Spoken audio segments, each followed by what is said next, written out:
Just days after the Chinese president's visit to India and renewed aggression by the Chinese troops in the Chumar sector, Xi Jinping is now asking his troops to be combat ready. In fact, meeting with the PLA troops, the Chinese president said that forces should sharpen their ability to win a regional war in the age of information technology.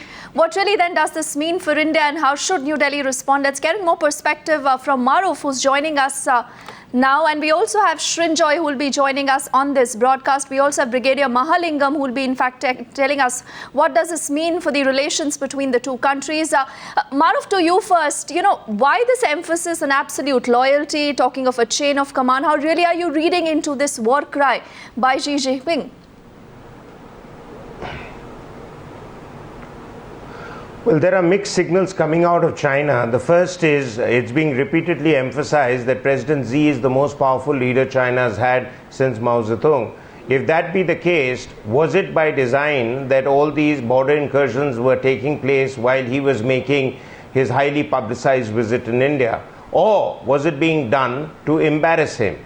If that was the case, maybe he is asking for complete loyalty from his military commanders, so that any elements of friction between the political and the military leadership is overcome by this commitment. But more importantly, China is now currently embroiled in at least 3 border-related or territorial-related likely conflict situations, and it is not just with India. They are making border incursions in India, but this is part of China's design that wherever they find governments which are reacting in a pacifist manner or in a weak manner towards their incursions, they try and eat into more and more territory. This has often been referred to as their salami tactics, take it slice by slice. But please understand that China has been in a near war situation also with Japan over the territorial dispute over Senkaku Islands.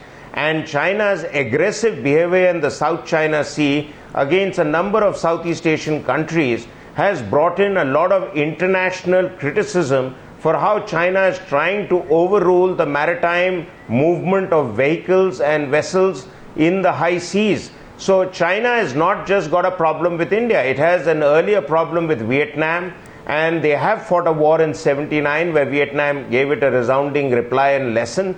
China has had border problems with Russia in the 60s and 70s when they were both emerging nuclear powers, and there used to be a lot of territorial conflicts China has had with Russia. So China is traditionally a country which is given to territorial conflicts. So A, President Xi is emphasizing on that.